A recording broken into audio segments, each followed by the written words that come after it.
All right. So let's start for today. And what we're going to do is just going to have a chat about scams and phishing. What are they and how to spot them? So we've got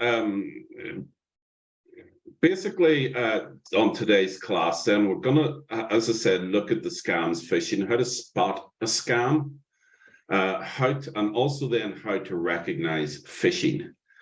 And bottom line is, as always, like with anything, just in your house, in your home, if you've got an unexpected call or somebody at the door, be vigilant, protect yourself. Okay. And it's the same with regarding using your computer. Okay, so basically what we're looking at is scams are when criminals use lies and deceit to fool you into parting with your cash.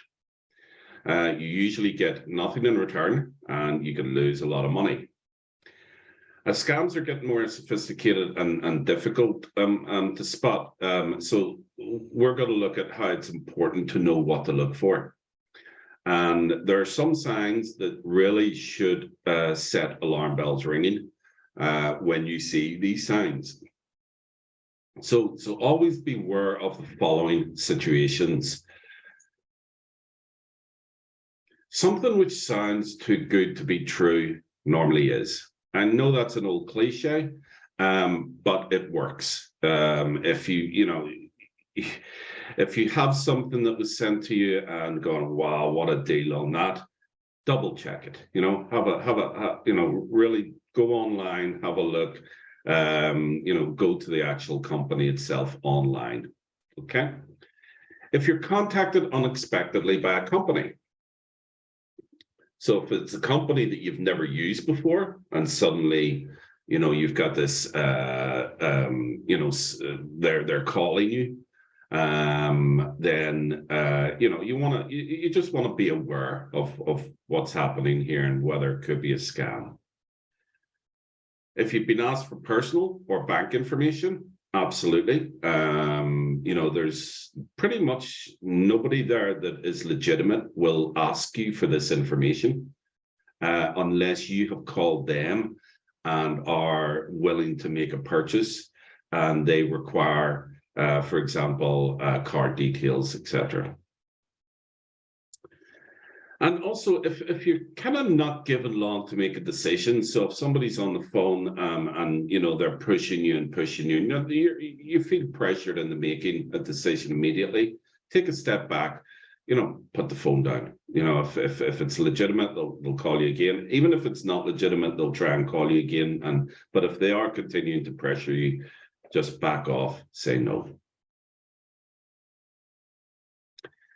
If you're asked to pay anything up front and the only contact details are a mobile number and a PO box address, absolutely not.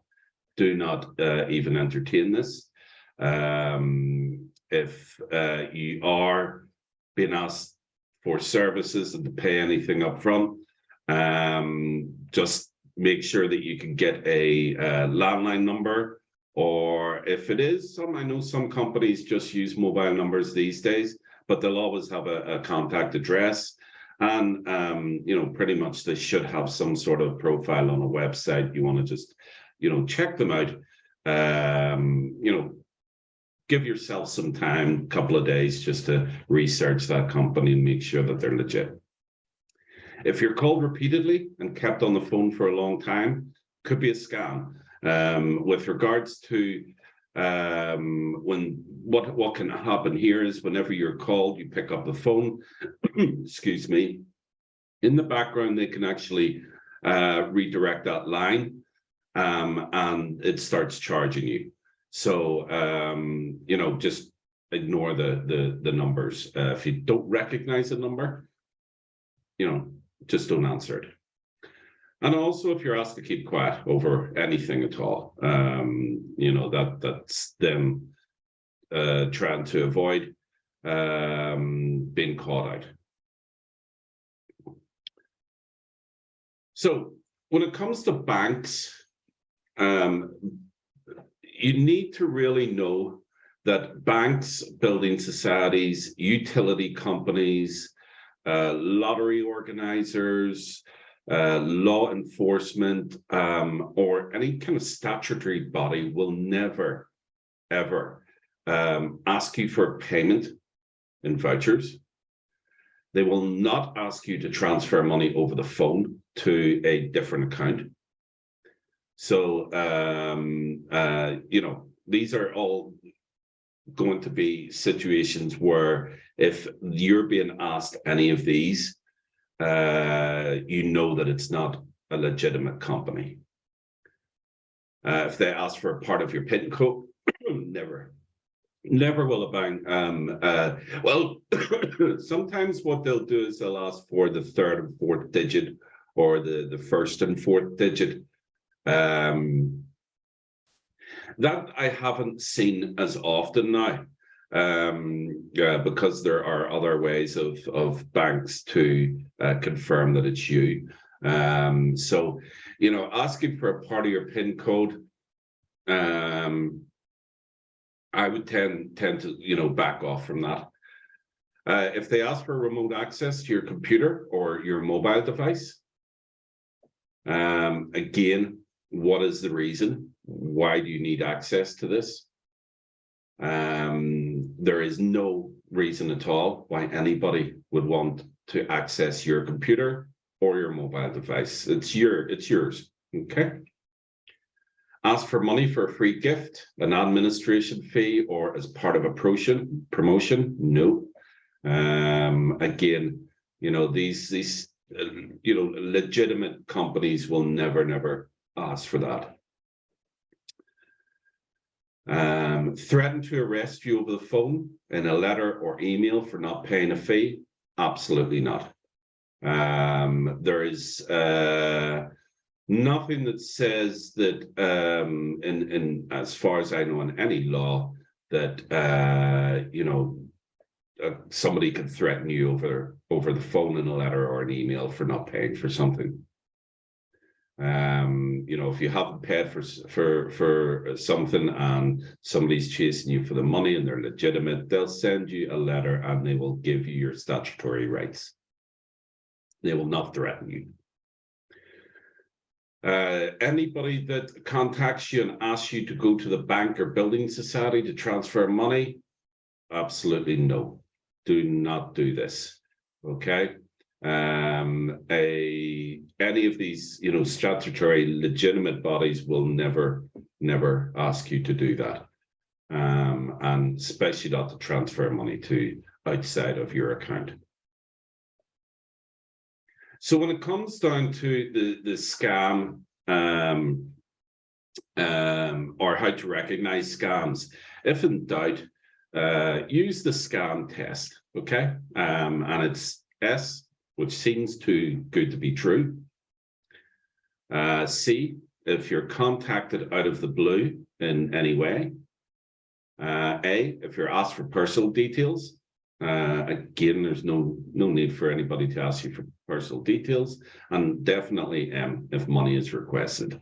Big red flag. All four of those, you want to just sit back and you know, take a moment to think about whether this is actually a legitimate request or whether it's going to be a scam.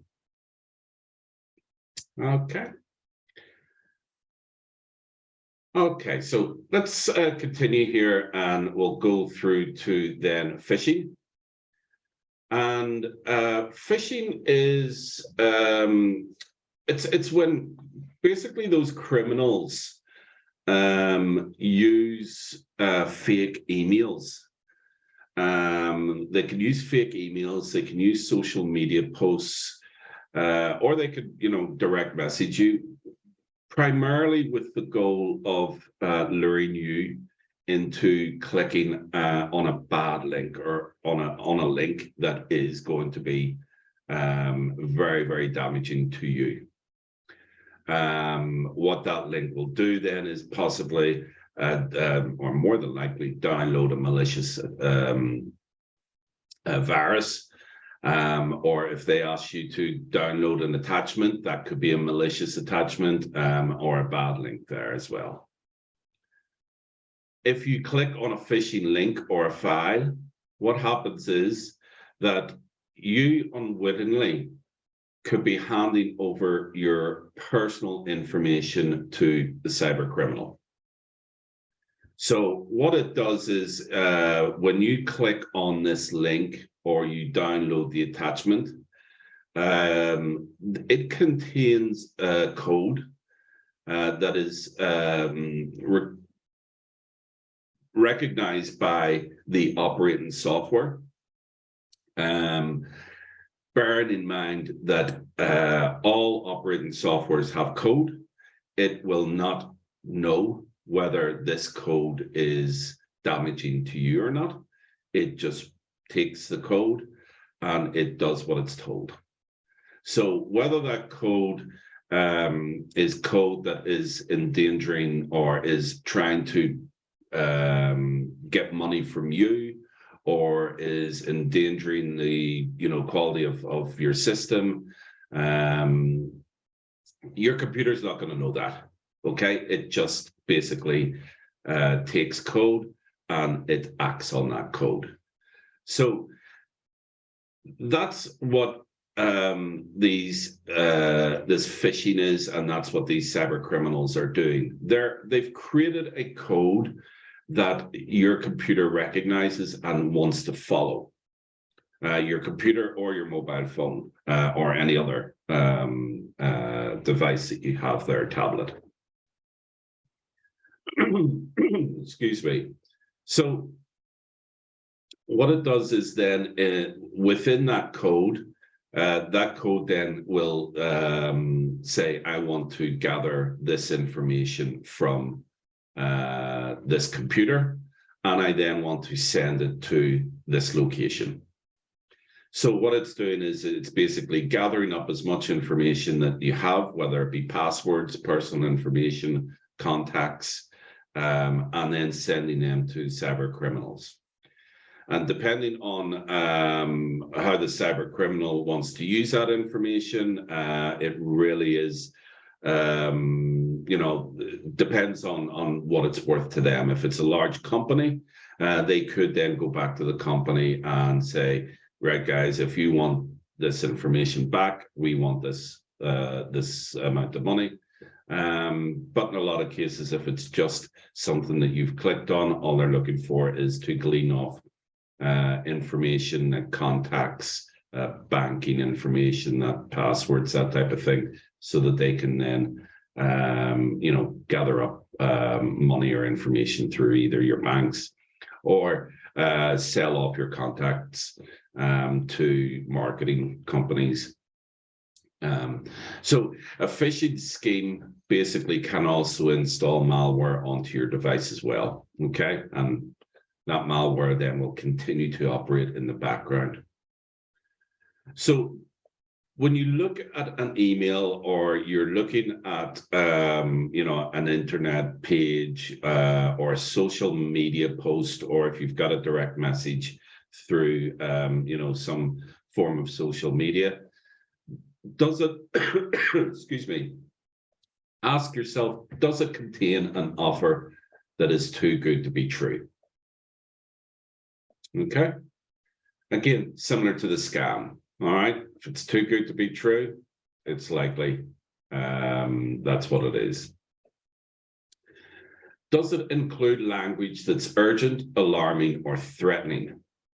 So again, another way of both phishing and scammers, they use language that is forceful, that is used to, get you panicking.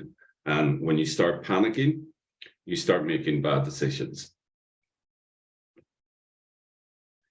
Is it poorly crafted? Writing riddled with misspellings and bad grammar? Again, have a look at that. If it is, then, the chances are that you're looking at something that is just not legitimate at all. And is the greeting ambiguous or very generic? So if you've got an email from somebody, that does not actually say your name, is, most of our emails and most of our friends, for example, will actually use the first name of the person whenever we're talking to them. So, if you've got something that just is very, very ambiguous, or it is very, very generic, it would tend to be a phishing, and especially if it does have an attachment to it, or it has in the contents a link. And you always know a link because it's usually either highlighted in blue or underlined. And whenever you have your mouse over it, your mouse will change to a hand, and enables you to click on it. If it's an attachment, again, be very, very wary of any kind of attachments unless you know where it's coming from and you're expecting it. Okay. So again, does it include requests to send personal information? Again, if you're getting emails, or if you're getting any kind of contact at all asking for personal information that's just out of the blue, ignore it. Take a step back and say, right, okay, let's get rid of that or move on. Does it stress an urgency to click on an unfamiliar hyperlink or attachment? As I was saying a little earlier, it's good, it's there to get you panicked, and create a sense of urgency to make a decision that you're not thinking about. Take a step back, just have a good look at it, have a look around on the email itself. Is it a strange or abrupt business request? Or even, have a look at the sender's email address. Match the company it's coming from, and look for little misspellings in there. Things like PayPal. It may have it won't have PayPal.com. It'll have a very, very subtle misspelling. There's PavPal there, or Amazon instead of Amazon. So it could have very, very as I said, very subtle changes. You could also have those changes in the in the actual domain name. So the domain name itself may be a dot